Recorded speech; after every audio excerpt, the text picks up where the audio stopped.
جاءكم نور وكتاب مبين. وقال الله تعالى في مقام آخر: قل إنما أنا بشر مثلكم. صدق الله مولانا العظيم وبلغنا رسوله النبي الأمين الكريم. بڑی محبت کے ساتھ درود پاک پڑھ لیں. الصلاۃ والسلام علیک یا سیدی یا سیدی یا رسول اللہ وعلى آلك وأصحابك يا سيدي يا جد الحسن والحسين. حمد و صلاۃ کے بعد ربیع النور شریف کی پربرکت اور پربہار ساعتوں میں ذکر رسول اور ذکر مصطفیٰ صلی اللہ علیہ وسلم سننا یہ ایک بڑی ہی سعادت کی بات ہے. اور پھر آپ احباب اس حوالے سے بہت زیادہ مستحق مبارکباد ہیں کہ آپ کے سامنے میں نے اشتہار کے اندر دیکھا کہ بڑے مستند اور معتبر علماء دین تشریف لائے اور انہوں نے اپنے مواعظ حسنہ سے آپ کے قلوب و اذہان کو منور اور روشن کیا. ان علماء میں میں بھی علماء کا ایک خادم بطور طالب علم آپ کی خدمت میں حاضر ہوں. اپنی بساط اور طاقت کے مطابق کچھ معروضات میں بھی پیش کروں گا. اللہ نے میرے اور آپ کے نبی صلی اللہ علیہ وآلہ وسلم کی ذات اقدس کی دو جہتیں بنائی ہیں. میرے آقا کی ذات کی کتنی جہتیں ہیں؟ دو. ایک جہت ہے نورانیت والی اور ایک جہت ہے بشریت والی. تقریباً تمام مفسرین کرام نے تفاسیر میں یہ لکھا کہ کان لہو صلی اللہ علیہ وآلہ وسلم جہتان، کہ نبی کریم علیہ السلام کی ذات کی دو جہتیں ہیں. جہتن ملکیتن، ایک جہت ہے نورانیت والی ملکیت والی. اللہ نے میرے اور آپ کے نبی صلی اللہ علیہ وسلم کی جہت کیوں بنائی یہ نورانیت والی اور ملکیت والی؟ یستفید بہا، تاکہ آپ اس جہت سے رب سے فیض لے سکیں. یہ کیوں جہت بنائی؟ تاکہ اس جہت سے آپ رب سے فیض لے سکیں.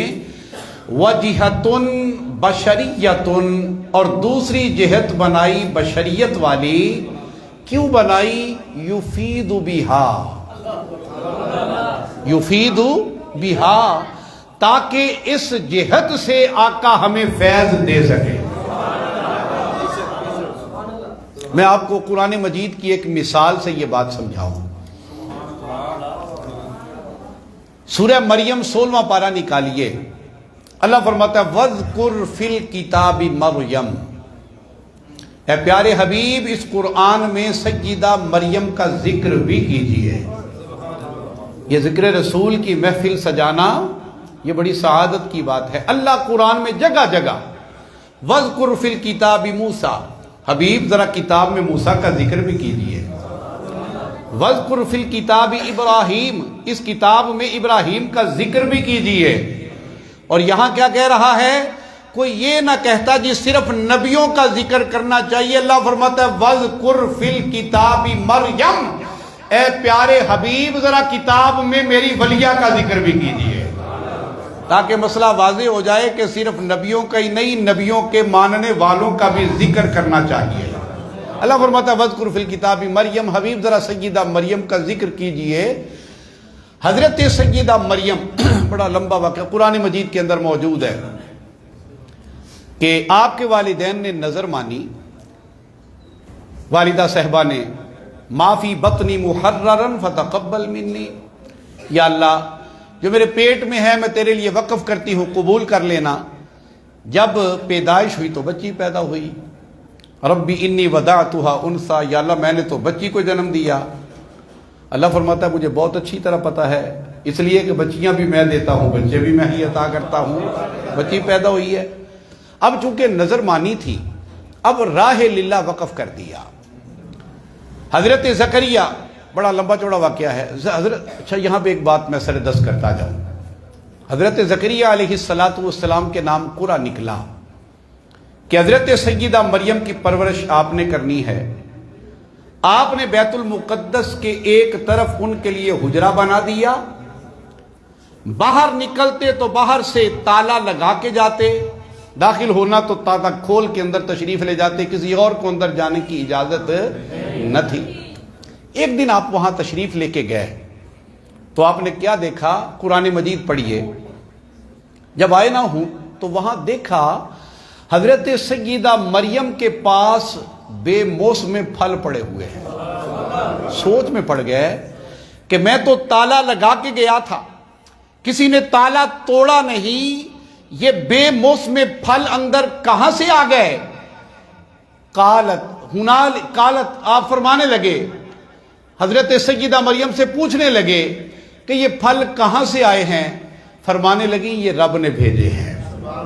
جس اللہ کے لیے مجھے آپ نے وقف کیا ہے اس اللہ نے یہ پھل بھیجے ہیں، بند کمرے کے اندر بھیج دیے ہیں. اب وہیں پہ حضرت زکریا علیہ السلام نے دعا کی. یہ سورہ مریم کے اندر بھی ہے، یہاں بھی ہے، تیسرے پارے میں بھی.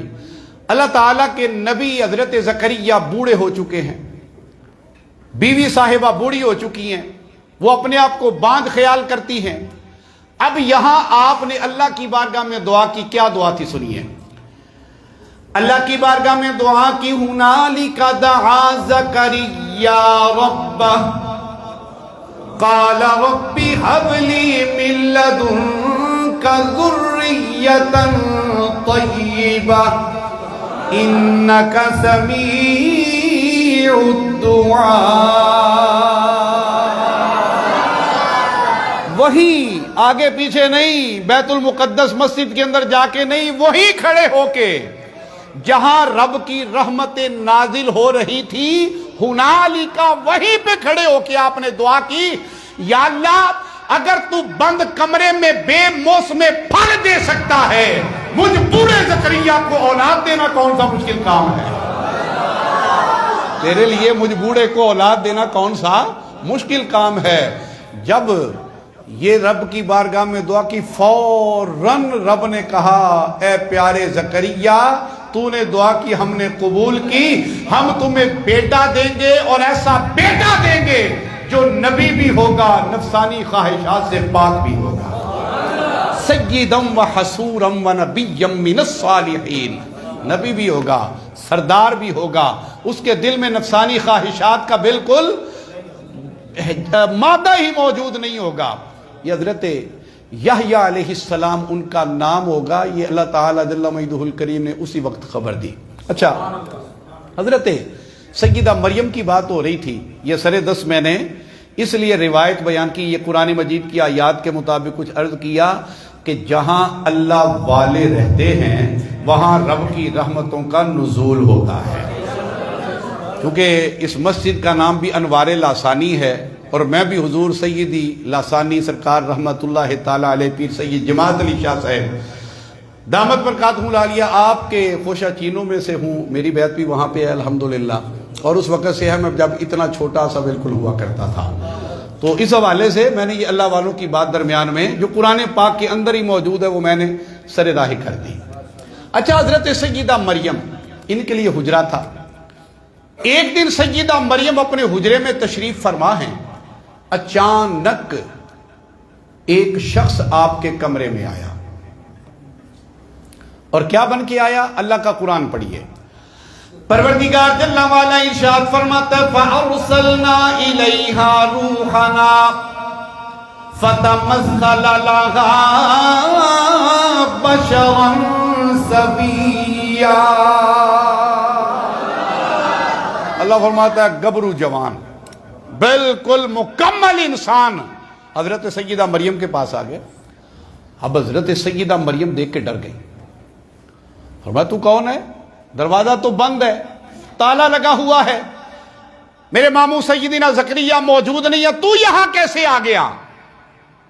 اس نے کہا اے مریم ڈرو نہیں، آنا رسول ربی کی، میں تیرے رب کا بھیجا ہوا ہوں، میں تیرے رب کا پیامبر ہوں. آپ رب کے پیامبر ہیں، کیوں آئے ہیں میرے پاس؟ قرآن مجید کے یہ لفظ سنیے. حضرت جبریل امین تھے، وہ دینے آئے تھے فیض. کیا فیض؟ حضرت عیسیٰ علیہ السلام والا فیض دینے کے لیے آئے تھے. کہنے لگے لی آہابا لاکی غلامن زکیہ، میں اس لیے آیا ہوں تاکہ تجھے صاف ستھرا بیٹا عطا کر دوں. یہ عقیدے کی بات سنیے. دیکھیں ہمارا بھی عقیدہ ہے، ابھی پہلے بات بھی ہو چکی، بیٹے بھی رب دیتا ہے، بیٹیاں بھی رب دیتا ہے. لیکن یہاں دیکھیے رب کیا کہہ رہا ہے. جبریل نے کہا لی آہابا، علماء بیٹھے ہیں، یہ لی آہابا واحد متکلم کا صیغہ ہے، میں دینے آیا ہوں. یہ نہیں کہا کہ اللہ دینے لگا، فرمایا میں دینے لگا ہوں. لی آہابا لکی غلامن زکیہ، میں رب کا بھیجا ہوا ہوں، آیا اس لیے ہوں تجھے صاف ستھرا بیٹا عطا کروں. کہنے لگی میری تو بھی شادی نہیں ہوئی، میرا تو نکاح نہیں ہوا، میرے ہاں بیٹا کیسے ہو سکتا ہے؟ آپ نے فرمایا قال کذالک، بات ایسے ہی ہے، لیکن پروردگار جل وعلا نے یہ ارادہ فرما لیا ہے. پروردگار جل وعلا چاہتا ہے میں لوگوں کو بتاؤں، اگر میں مرد اور عورت کے ملاپ سے بچہ پیدا کر سکتا ہوں، بغیر باپ اور ماں کے آدم کو بنا سکتا ہوں، بغیر ماں کے حضرت سیدہ حوا کو پیدا کر سکتا ہوں، اور بغیر باپ کے حضرت عیسیٰ کو بھی پیدا کر سکتا ہوں. اچھا، ایک جگہ پہ گفتگو ہو رہی تھی اسی طرح، میرے استاد محترم دامت برکاتہم العالیہ وہ تقریر کر رہے تھے، تو ایک شخص وہاں پہ کھڑا ہو گیا. تو یہ جب بیان کیا انہوں نے، تو ایک شخص کھڑا ہو گیا، کہنے لگا جی بیٹے تو رب دیتا ہے، یہ آپ نے کیا کہہ دیا؟ آپ نے فرمایا مولانا مجھے اس کا وہ ترجمہ، وہ جو تھا نا وہ سوال کرنے والا، وہ ایک مدرسے کا طالب علم تھا اور سینئر کلاس کا طالب علم تھا، لیکن اس کا یہ عقیدہ نہیں تھا. استاد محترم فرمانے لگے ذرا لی آہابا لاکی غلامن زکیہ کا ترجمہ کر دو. حالانکہ یہ تو ابتدائی بالکل صرف کا طالب علم ہے، اسے بھی پتا ہے کہ لی آہابا لاکی، اس میں احب جو ہے یہ واحد متکلم کا صیغہ ہے. لو جی زور لگا لیا قبل استاد محترم نے، اس نے لی آہابا کا ترجمہ نہیں کیا، اس نے آہابا کا ترجمہ نہیں کیا اس نے، اس لیے کہ اسے پتا تھا کہ دیتا رب ہی ہے، لیکن دیتا اللہ کسی نہ کسی وسیلے سے ہے. دیتا رب ہی ہے پر دیتا کسی نہ کسی وسیلے سے ہے. اچھا اپنی گفتگو کی طرف آئیں. اب حضرت جبریل آئے تھے فیض دینے کے لیے، کس نے بھیجا؟ رب نے. اب جب اللہ سے فیض دینے کے لیے گئے تو کیا بن کے گئے؟ نور. اس لیے کہ اللہ نور علی نور ہے، اس سے فیض لینا یہ بشر کے بس کی بات نہیں. رب سے فیض لیا نورانیت کی حالت میں. جب سیدہ مریم کے پاس آئے وہ تھی نری بشر، صرف بشر تھی. اب نور نے جب بشر کو فیض دینا ہو، رب کا طریقہ کیا ہے؟ اللہ نے فرمایا جبریل اگر تو نور بن کے گیا یہ تجھ سے فیض لے نہیں سکے گی، اگر فیض دینا ہے بشریت کا لباس پہن کے تھا.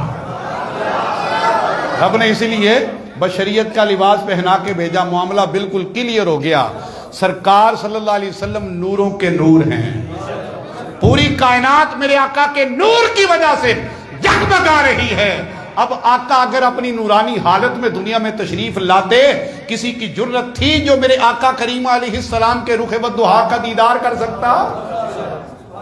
یہ ہماری جو نبوت کے اندر یہ روایت لکھی ہوئی ہے، نبی کریم علیہ السلام جب معراج پہ گئے نا، تو آقا کریم علیہ السلام کے جو 70,000 غیب کے پردے رب نے ڈالے ہوئے ہیں، اللہ نے فرمایا جبریل میرے محبوب کے ان 70,000 پردوں میں سے ایک پردہ، یہ جو میرے محبوب کی چھوٹی انگلی کے ناخن کے اوپر پڑا ہوا ہے، اس کو ذرا تھوڑا سا سرکا دے۔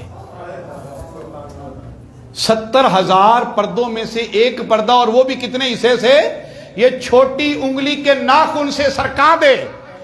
اب جب جبریل نے اللہ کے حکم پہ اس پردے کو سرکایا، 69,999 پردے ابھی اور موجود ہیں، سارے رخ والضحیٰ سے نہیں، چھوٹی انگلی کے ایک ناخن سے جب پردہ سرکایا، 70,000 فرشتہ ادھر موجود ہے، 70,000 فرشتہ ادھر موجود ہے، ہاتھوں میں نور کی لاٹیں اور شمیں پکڑی ہوئی ہیں، سب کی روشنیاں ماند پڑ گئی، میرے آقا کی روشنی سب پہ غالب آ گئی،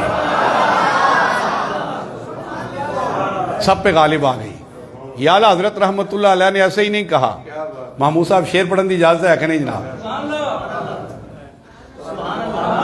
اعلیٰ حضرت رحمت اللہ تعالی، آج میں اپنی طبیعت کے حنیف صاحب جانتے ہیں، طبیعت کے خلاف میری تقریر ہو رہی ہے تھوڑی۔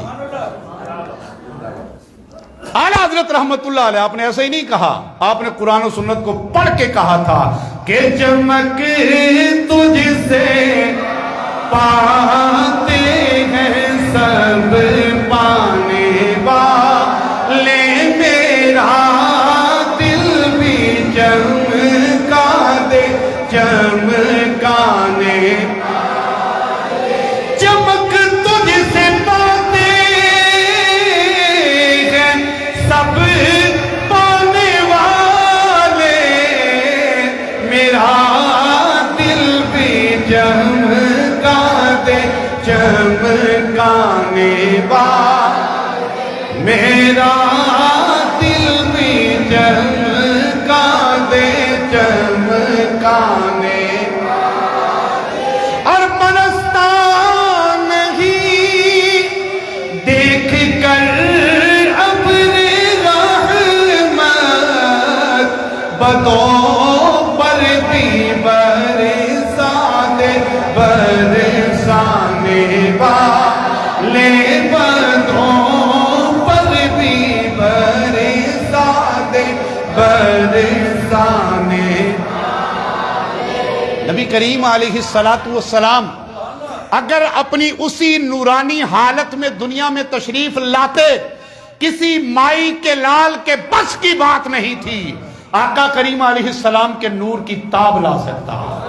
اس لیے یہ رب نے کرم کیا کہ اللہ نے میرے اور آپ کے نبی کو بشری لباس میں دنیا میں بھیجا۔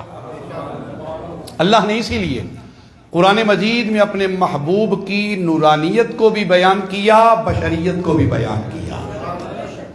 نورانیت کے لیے صرف ایک آیت اور ایک حدیث، پھر آگے بات چلائیں گے۔ اللہ نے قرآن مجید میں فرمایا قد جاءکم من اللہ نور وکتاب مبین۔ اللہ فرماتا ہے یقیناً تمہارے پاس اللہ کی طرف سے ایک نور اور ایک روشن کتاب آ گئی۔ نور سے مراد حضرت عبداللہ ابن عباس رضی اللہ تعالی عنہما سے لے کے جسٹس پیر محمد کرم شاہ صاحب الازہری رحمت اللہ علیہ، علامہ غلام رسول صاحب سعیدی رحمت اللہ علیہ، اور حضرت علامہ مفتی محمد قاسم الطاری تک تقریباً تمام مفسرین نے یہی لکھا کہ نور سے مراد میرے اور آپ کے لجپال آقا کی ذات ہے۔ اور یہ نور رب نے بنایا کب؟ قرآن کریم کی بہت ساری آیتیں ہیں، میں چاہوں تو آنا اول المسلمین سے بھی ثابت کر سکتا ہوں، چاہوں تو وما ارسلناک الا رحمت للعالمین سے بھی ثابت کر سکتا ہوں، چاہوں تو وَإِذَا أَخَذَ اللَّهُ مِيثَاقَ النَّبِيِّينَ لَمَا آتَيْتُكُم مِّن كِتَابٍ وَحِكْمَةٍ ثُمَّ جَاءَكُمْ رَسُولٌ مُصَدِّقٌ لِّمَا مَعَكُمْ لَتُؤْمِنُنَّ بِهِ وَلَتَنصُرُنَّهُ سے بھی ثابت کر سکتا ہوں۔ سر دست میں جو حدیث پاک آپ کے سامنے پیش کرنے لگا ہوں، وہ حدیث پاک نشر الطیب فی ذکر النبی الحبیب کے اندر مولانا اشرف علی صاحب تھانوی نے سب سے پہلے نقل کی، اور اس سے پہلے پتہ کتاب کے اوپر کیا لکھا ہوا ہے کہ لوگوں نے مجھ سے فرمائش کی کہ مولانا آپ حکیم الامت ہیں، آپ ایسے کریں ایک ایسی کتاب لکھیں جس میں صحیح حدیثوں سے آقا کی شان بیان کی جائے۔ تو مولانا نے سب سے پہلے اس حدیث کو نقل کیا۔ کیا حدیث ہے یہ؟ کیا حدیث ہے؟ نبی کریم علیہ السلام کا کہ صحابی حضرت سیدنا جابر رضی اللہ تعالیٰ عنہ نبی کریم علیہ السلام کی بارگاہ میں حاضر ہوئے، عرض کیا یا رسول اللہ یہ تو بتائیے اللہ نے سب سے پہلے کس چیز کو پیدا کیا؟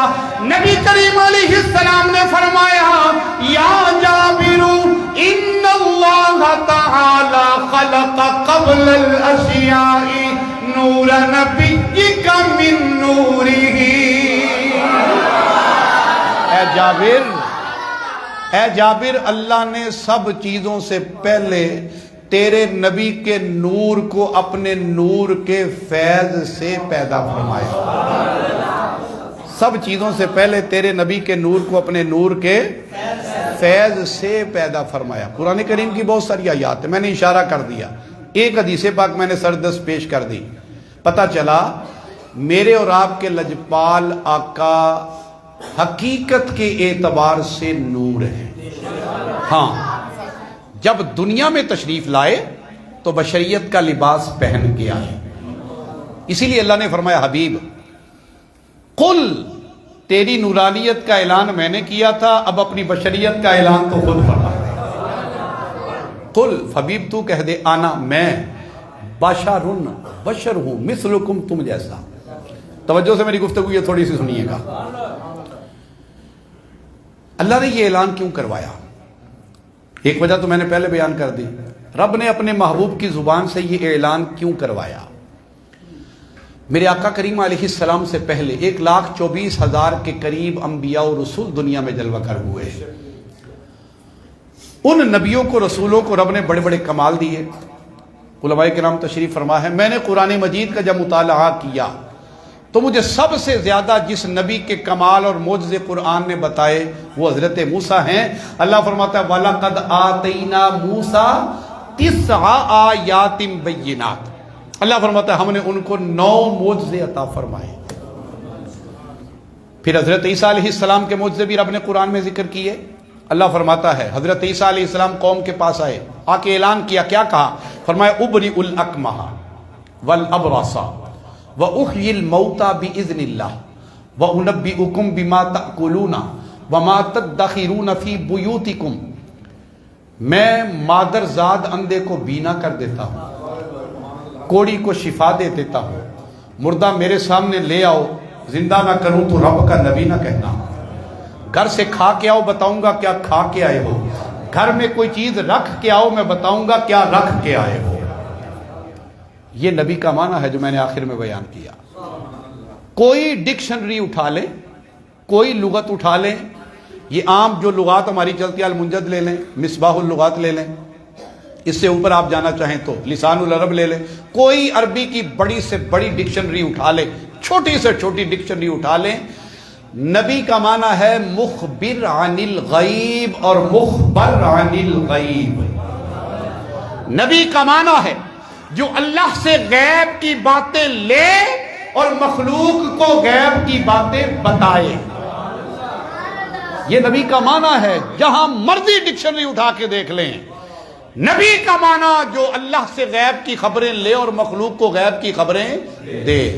حضرت عیسیٰ علیہ السلام جو میرے آقا کے امتی بن کے قرب قیامت میں تشریف لائیں گے، جب وہ غیب کی خبریں دیتے ہیں تو میرے آقا کی غیب کی خبروں کا اندازہ کون لگا سکتا ہے؟ اس لیے اللہ نے فرمایا وما هو علی الغیب بضنین، اللہ فرماتا ہے میرے حبیب غیب کی باتیں بتانے میں کنجوس نہیں ہے، غیب کی باتیں بتانے میں بخل سے کام نہیں لیتے۔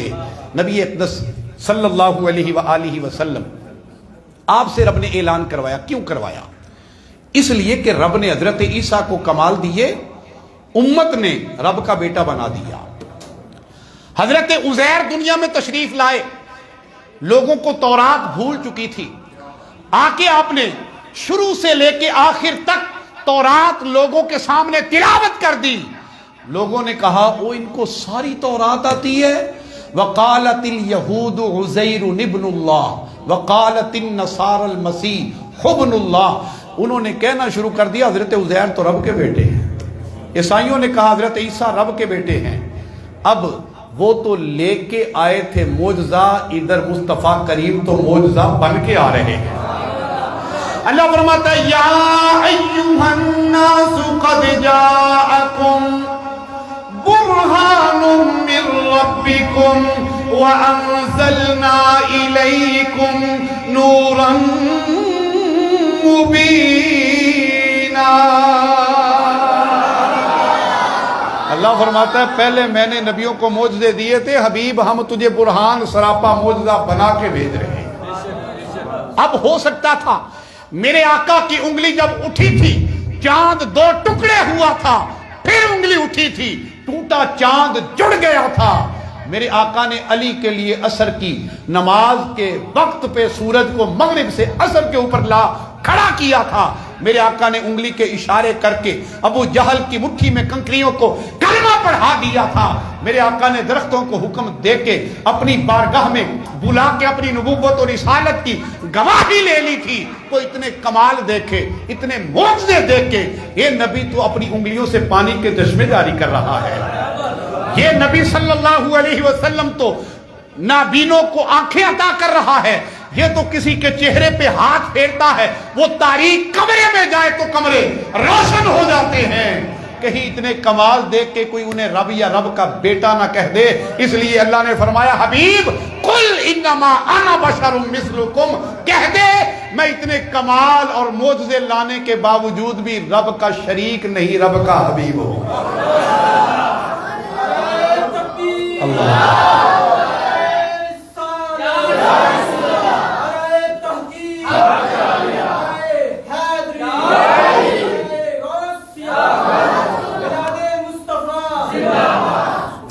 میں اتنی کمال اور معجزات لانے کے باوجود رب نہیں، رب کا شریک نہیں، بلکہ رب کا حبیب ہوں، اللہ کی مخلوق ہوں۔ اس لیے رب نے اپنے محبوب سے یہ بشریت کا اعلان کروایا، وگرنہ نبی کریم علیہ السلام باوجود بشر ہونے کے ہم جیسے بشر نہیں تھے۔ رب نے ان کو بشریت دی تو کیسی دی؟ اپنے امام کی زبان سے سنیے کیا کہتے ہیں اعلیٰ حضرت رحمت اللہ علیہ۔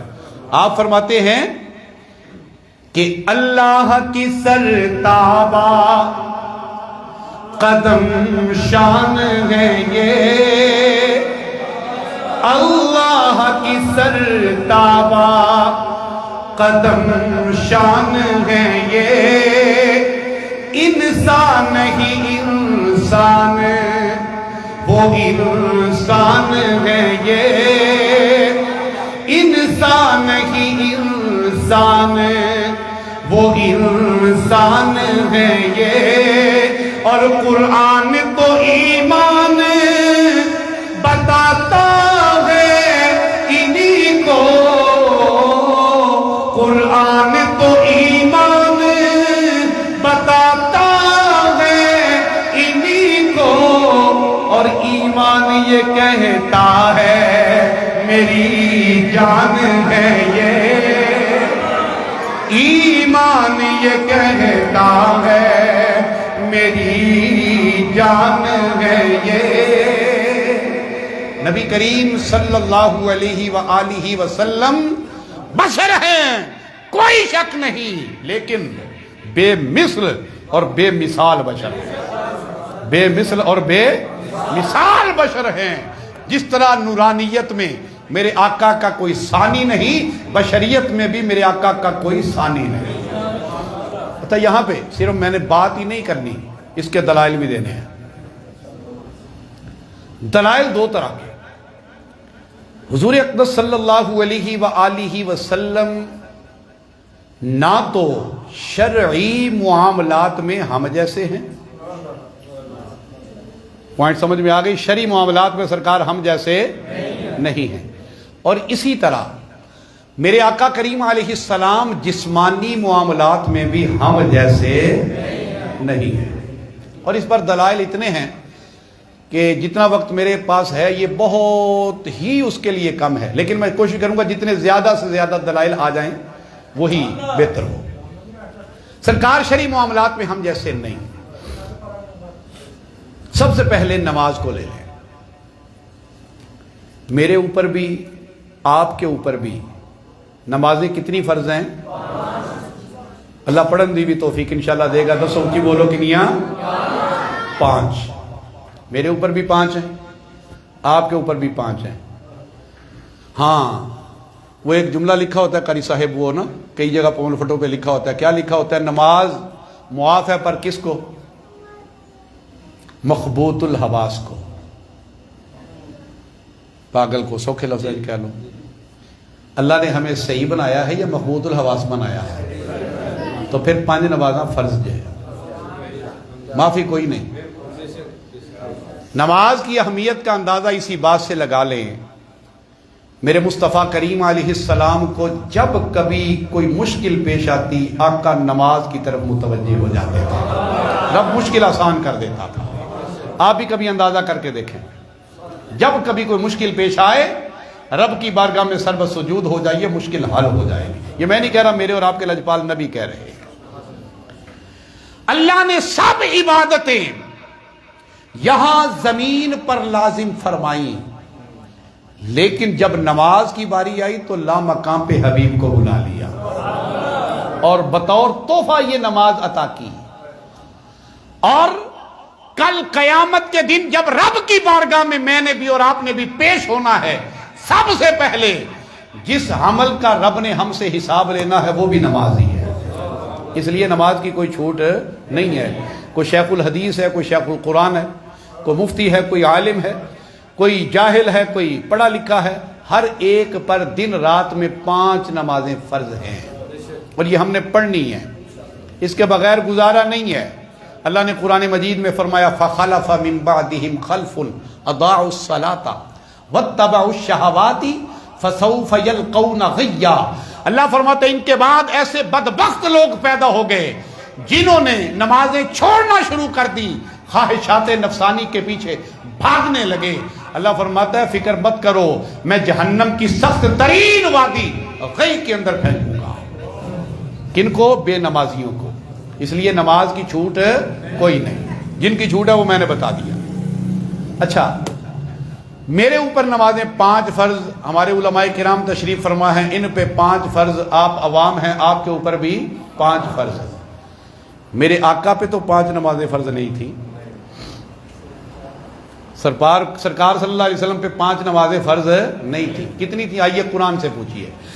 پروردگار جل وعلا نے 15ویں پارے کے اندر ارشاد فرمایا وَمِنَ اللَّيْلِ فَتَهَجَّدْ بِهِ نَافِلَةً لَكَ عَسَىٰ أَن يَبْعَثَكَ رَبُّكَ مَقَامًا مَحْمُودًا. پروردگار جل وعلا فرماتا ہے حبیب تیری ساری امت پہ ہم نے 5 نمازیں فرض کی، تجھ پہ ہم نے 6 نمازیں فرض کی ہیں. جب رات کا آخری پہر ہو اٹھیے، تہجد کی نماز پڑھیے. یہ ہم نے ایک زائد نماز آپ پہ فرض فرما دی. سرکار شرعی معاملات میں ہم جیسے نہیں. نماز کے بعد زکوٰۃ کی بات ہے. اللہ نے مجھ پہ آپ پہ جو بھی صاحب نصاب ہیں سال کے بعد اپنے مال کا 40واں حصہ غربا کو، مساکین کو، یتامہ کو، یا جتنے بھی اللہ نے مصارف زکوٰۃ قرآن مجید 10ویں پارے میں سورہ توبہ میں بیان کیے ان میں سے کسی کو یا ان سب کو دینا ضروری قرار دیا ہے. جس طرح نماز نہ پڑھنے سے جان نہیں چھوٹے گی. زکوٰۃ جو آپ پر لازم ہو چکی جب تک نہیں دیں گے جان نہیں چھوٹے گی. میری اور آپ کی ماں سیدہ ام المومنین عائشہ صدیقہ بنت صدیق رضی اللہ تعالی عنہما فرماتی ہیں، حدیث پاک کا مفہوم آقا کریم علیہ السلام نے فرمایا، جب تمہارا مال زکوٰۃ تمہارے اصل مال میں مل جائے گا، اسے تم علیحدہ کر کے اپنے مال کو پاک صاف نہیں کرو گے تو یہ زکوٰۃ کا مال تمہارے دوسرے مال کو بھی خراب کر دے گا، تباہ کر دے گا. اب دیکھیں ہمیں سوچنا چاہیے. ہم کہتے ہیں جی اچانک آزمائش ہے، اتنے پیسے خرچ ہو گئے، اچانک حادثہ ہوا، یہ ہو گیا وہ ہو گیا. کہیں ایسا تو نہیں کہ ہم اپنے مالوں کی زکوٰۃ نہیں دیتے؟ اپنے مالوں کی زکوٰۃ دیا کریں. اچھا یہ بھی رب کا کرم ہے، پہلی امتوں پہ 25% زکوٰۃ فرض تھی. 100 میں سے 25 روپے انہیں زکوٰۃ ادا کرنا پڑتی تھی. اللہ نے ہمارے اوپر 2.5% زکوٰۃ صرف فرض کی ہے. 2.5%، 100 روپے میں سے 2.5 روپے زکوٰۃ فرض کیا، وہ بھی سال کے بعد. یہ رب کا کرم ہے، اس لیے اللہ کے دیے ہوئے میں سے نکالنے میں ہمیں کوئی دقت محسوس نہیں ہونی چاہیے. اچھا میرے اوپر بھی زکوٰۃ الحمدللہ فرض ہے، آپ کے اوپر بھی فرض ہے. ہم سال کے بعد زکوٰۃ دیتے ہیں. کیا آقا پہ بھی زکوٰۃ فرض تھی؟ نہیں تھی. سرکار پہ زکوٰۃ فرض نہیں تھی. پتہ چلا سرکار شرعی معاملات میں ہم جیسے نہیں ہیں. وجہ اس کی یہ ہے، ہم تو سال بھر اپنا مال شال کھاتے پیتے ہیں، کھلاتے پلاتے ہیں. 40واں حصہ سال کے بعد دے دیا، مال پاک ہو گیا. میرے مصطفیٰ تو پاس رکھتے ہی کچھ نہیں، جو آتا ہے سب کچھ راہ خدا میں لوٹا دیتے ہیں. علماء کرام ہے تشریف فرما ہے. پوچھئے میرے آقا کی ازواج نے ایک مرتبہ عرض کیا، یا رسول اللہ اب تو حالات بہتر ہو گئے، ہمارے گھروں میں کئی دن چولہا نہیں جلتا، یا رسول اللہ کچھ مال ہمیں بھی مل جائے، ہماری بھی گزر بسر اچھے طریقے سے ہو جائے. میرے آقا ناراض ہو گئے. لو شئت لصارت معی جبال الذہب، میرے آقا چاہتے تو پہاڑ سونے کے بن کے ساتھ چلتے، پر میرے آقا نے فقر و فاقہ کی زندگی کو اختیار فرمایا. میرے مصطفیٰ کریم علیہ السلام ناراض ہو گئے. آخر رب نے وحی اتاری. آپ 21ویں پارے کی آخری آیات 3 پڑھیے. اللہ تعالیٰ فرماتا ہے، یا ایھا النبی قل لازواجک ان کنتن تردن الحیاۃ الدنیا وزینتها فتعالین امتعکن واسرحکن سراحا جمیلا وَإِن كُنتُنَّ تُرِدْنَ اللَّهَ وَرَسُولَهُ وَالدَّارَ الْآخِرَةَ فَإِنَّ اللَّهَ أَعَدَّ لِلْمُحْسِنَاتِ مِنكُنَّ أَجْرًا عَظِيمًا. اللہ فرماتا ہے حبیب اپنی ازواج کو بلائیے، ان سے کہیے کہ ہم تمہیں دنیا کا مال و متاع دینے پہ تیار ہیں، پر شرط ایک ہوگی، مصطفیٰ کی سنگت چھوڑنا پڑے گی، تمہیں رخصت کر دینا ہوگا. اور اگر تم آخرت کا گھر چاہتی ہو، اللہ کو چاہتی ہو، اللہ کے رسول کو چاہتی ہو، تو رب نے تمہارے لیے بڑے اچھے اجر تیار پہلے کیے ہوئے ہیں. پہلے اجر پر تم میں سے نیکیاں کرنے والیوں کے لیے بہت بڑا اجر رب نے پہلے ہی تیار کر رکھا ہے. اب میرے آقا کی ازواج نے جب یہ سنا تو پتہ کیا کہا؟ ترجمہ میں کروں گا اس کا ذرا شاعری کی زبان میں. کیا کہا کہ روٹھتی ہے خدائی تو روٹھے میرا رشتہ نبی سے نہ ٹوٹے، میرا رشتہ نبی سے نہ ٹوٹے. ہم ہیں دیوانے پیارے نبی کے، ہم ہیں دیوانے پیارے نبی کے. عشق ہے یہ تماشا نہیں. سرکار کی کسی بیوی نے یہ نہیں کہا کہ یا رسول اللہ مجھے دنیا کا مال دیجئے میں آپ سے رخصت ہو جاؤں. انہوں نے کہا نہیں یا رسول اللہ، دنیا جاتی ہے تو جائے، کھانے کو ملتا ہے ملے، نہیں ملتا نہ ملے، دامن مصطفیٰ نہ چھوٹے. ہاتھوں سے دامن مصطفیٰ نہیں چھوڑنا چاہتی. میرے مصطفیٰ کریم علیہ السلام تو سب کچھ راہ خدا میں لٹا دیتے ہیں. اچھا پھر آگے روزے کی بات کریں.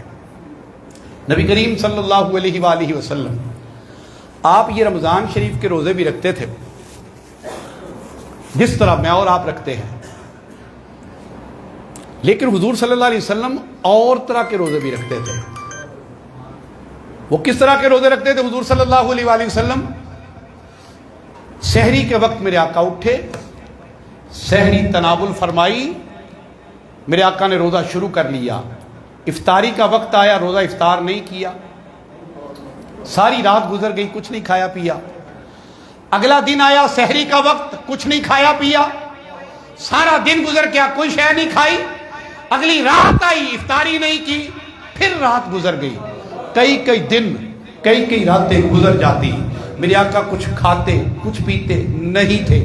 صحابہ آقا کی سنتوں پہ مر مٹا کرتے تھے۔ علماء سے پوچھئے کبھی اس موضوع کے اوپر، نبی کریم علیہ السلام کے صحابہ آقا کی سنتوں پہ کتنا عمل کرتے تھے۔ خاص طور پہ اس میں حضرت سیدنا عبداللہ ابن عمر رضی اللہ تعالیٰ عنہما کا نام ہے۔ آپ نبی کریم علیہ السلام کی سنتوں پہ بڑا ہی عمل پیرا ہوا ہے۔ مثال کے طور پہ ایک دن آپ ایک سواری کو گھمائے جا رہے تھے، ایسے ہی اپنی سواری کو، کوئی قریب سے گزرے، کہنے لگے جی اس کو سدھا رہے ہیں؟ فرمایا نہیں۔ تو پھر کیوں اس کو گھما رہے ہیں؟ فرمایا ایک دن میں نے اپنے آقا کو دیکھا تھا اپنی سواری کو اس طرح گھما رہے تھے، میں اپنے آقا کی سنت کو ادا کر رہا ہوں۔ ایک دن آپ ایک جگہ سے گزرے، پتھر پڑا ہوا تھا، تو پتھر کے ساتھ گھٹنے کو ٹکرا کے گزرے۔ لوگوں نے کہا حضور یہ پتھر ہے، یہ آپ کا گھٹنا ہے، چوٹ لگ جاتی تو کیا ہوتا؟ فرمایا مجھے چوٹ کی پرواہ نہیں، مجھے اپنے مصطفیٰ کی یاد آئی، آقا یہاں سے گزرے تھے، میرے آقا کا گھٹنا اس پتھر کو لگا تھا، میں نے تو مصطفیٰ کی سنت کو ادا کیا ہے۔ حضرت عثمان غنی ذو النورین رضی اللہ عنہ ایک دن وضو کرتے کرتے مسکرا پڑے، یوں مسکرائے کہ جھانسی کلیوں میں پڑ گئی، مسکرائے۔ لوگوں نے کہا حضور امیر المومنین مسکرائے کیوں ہیں؟ فرمایا ایک دن میرے آقا وضو کر رہے تھے، مسکرائے، مجھے آقا یاد آ گئے، میں مسکرا پڑا۔ سنتوں پہ مر مٹا کرتے تھے صحابہ۔ جب دیکھا کہ آقا صوم وصال اس طرح کے روزے کو رکھتے ہیں، وصل کا معنی ہوتا ہے ملنا، روزہ جو مختلف دنوں راتوں میں ملا ہوتا ہے، آقا صوم وصال رکھتے تھے، صحابہ نے بھی روزے رکھنا شروع کر دیے۔ ایک دن گزرا، دو دن گزرے، کمزوری لاحق ہونی شروع ہو گئی، رنگ پیلے پڑ گئے۔ میرے مصطفیٰ کریم علیہ السلام نے صحابہ کے چہرے دیکھے، فرمایا صحابہ تمہیں کیا ہو گیا؟ تمہارے رنگ پیلے پڑ گئے، تم کمزور ہونے لگ گئے ہو۔ عرض کیا یا رسول اللہ آپ صوم وصال رکھتے ہیں، ہم نے بھی صوم وصال رکھنا شروع کیے ہیں۔ میرے آقا نے فرمایا ایکم مثلی، لوگوں کو آنا بشر مثلکم کا ترجمہ آتا ہے، ایکم مثلی کا ترجمہ اس سے آسان ہے۔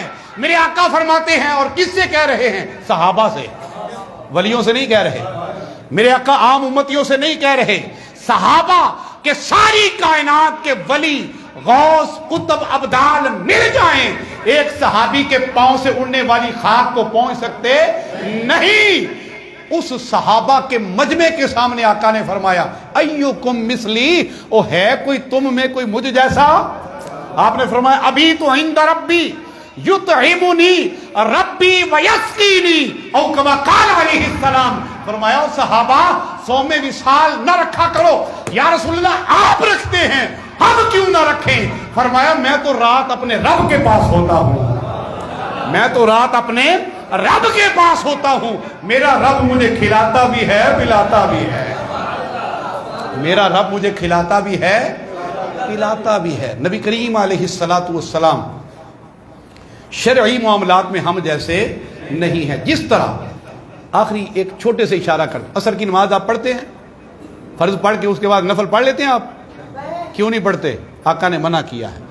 پر خصائص کبریٰ امام جلال الدین سیوطی کی دوسری جلد اٹھا کے دیکھو، سرکار عصر کے فرض پڑھنے کے بعد روزانہ 2 نفل پڑھا کرتے تھے۔ سرکار شرعی معاملات میں ہم جیسے، میں دنیا سے چلا جاؤں گا، میرا مال میرے بیوی بچوں کے لیے وراثت بنے گا کہ نہیں بنے گا؟ بنے گا۔ آپ کے ساتھ بھی یہی حال ہے، پر میرے آقا کا مال ورثاء میں تقسیم ہوا نہیں۔ پتہ چلا شرعی معاملات میں آقا ہم جیسے۔ یہ میں نے چند مثالیں دی، وگرنہ قرآن و سنت میں بہت ساری مثالیں اور بھی موجود ہیں۔ اب آخری سٹیپ، جس طرح آقا شرعی معاملات میں ہم جیسے نہیں، اسی طرح آقا جسمانی معاملات میں بھی ہم جیسے نہیں۔ صحیح ستہ کی حدیث، میرے آقا دوپہر کو سیدہ ام سلیم رضی اللہ تعالی عنہ کے گھر تشریف لاتے، آقا آرام فرمایا کرتے تھے۔ نبی کریم علیہ السلام آپ آرام فرمایا کرتے تھے۔ ایک دن آپ آرام کر رہے ہیں، سیدہ ام سلیم نے خالی شیشی لی، آقا کا پسینہ پونچھ پونچھ کے اسے شیشی میں ڈالنا شروع کر دیا۔ میرے مصطفیٰ کی آنکھیں کھولی، آپ نے فرمایا ام سلیم کیا کر رہی ہو؟ عرض کیا یا رسول اللہ آپ کا پسینہ جمع کر رہی ہوں۔ کس لیے؟ عرض کیا یا رسول اللہ ہمارے بچے اس سے برکتیں حاصل کریں گے، اور کائنات میں آپ کے پسینے سے بڑھ کے کوئی خوشبو ہے ہی نہیں۔ اب دیکھیں نا مجھے پسینہ آیا ہوا ہے۔ آج کل یہ پروگرام ہوتے ہیں نا جب تقریریں وغیرہ زیادہ، تقریباً کہہ لیں دن میں 2 3 مرتبہ بھی کئی مرتبہ نہانا پڑتا ہے، بنیان چینج کرنے پڑتی ہے، کپڑے چینج کرنے پڑتے ہیں کہ تقریر پہ جانا ہے، لوگ ملیں گے تو کیا کہیں گے مولوی صاحب کو، لو یہ کیا سمیل آ رہی ہے۔ اس لیے ہمارے جسمانی، صرف میرے نہیں آپ کے بھی ایسے ہی ہیں ماشاءاللہ، آپ کی بھی یہی حالت ہے، سب کی یہی حالت ہے، لیکن میرے مصطفیٰ کے پسینے میں خوشبو آتی ہے۔ صحابہ کرام علیہم الرضوان میں سے حضرت جابر رضی اللہ عنہ فرماتے ہیں جب کسی نے آقا کو تلاش کرنا ہوتا نا تو یہ نہیں کہتے تھے ہاں بھئی آقا کدھر ہیں، وہ بتاتے کہ فلاں گلی میں چلے جاؤ، دائیں مڑنا یا بائیں مڑنا یا فلاں جگہ پہ جانا، فلاں جگہ پہ جانا، نہیں ایسے نہیں ہوتا تھا۔ کیا ہوتا تھا؟ جدھر جدھر سے آقا گزرتے تھے بھینی بھینی سہانی سہانی خوشبو ان رستوں پہ مہکتی تھی، صحابہ اسی خوشبو کے پیچھے چلتے چلتے مصطفیٰ کریم علیہ السلام کے قدموں میں پہنچ جاتے تھے۔ اور جو محبت والے ہیں ان سے پوچھئے، یہ خوشبو آج بھی آتی ہے مدینہ منورہ سے، یہ آقا کریم علیہ السلام کے وجود باوجود کی یہ خوشبوئیں آج بھی آتی ہیں، بس نزلہ زکام نہیں ہونا چاہیے، یہ بے ادبی والا نزلہ زکام نہ ہو، تو یہ آج بھی خوشبو آتی ہے۔ وہ اسی لیے تو کسی محبت والے نے کہا ہے نا کہ عرصہ ہوا تیما کی گلیوں سے وہ گزرے تھے۔ میرے آقا کریم علیہ السلام کے وصال کو کتنے سال ہو گئے؟ 1434 سال، 1434 سال ہو گئے، پر عرصہ ہوا تیما کی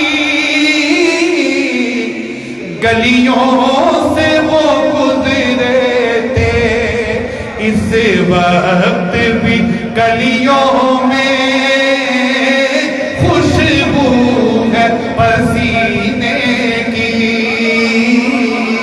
اس وقت بھی گلیوں میں خوشبو ہے پسینے۔ میرے آقا نہ شرعی معاملات میں ہم جیسے، نہ جسمانی معاملات میں ہم جیسے، آقا بشر ضرور ہیں پر بے مثل اور بے مثال بشر ہیں۔ میں نے چند احادیث طیبہ آپ کے سامنے پیش کی، انشاءاللہ کبھی پھر موقع ملا اس مضمون کو مزید بڑی وضاحت کے ساتھ بھی پیش کیا جا سکتا ہے۔ وَمَا عَلَيَّ إِلَّا الْبَلَاغُ۔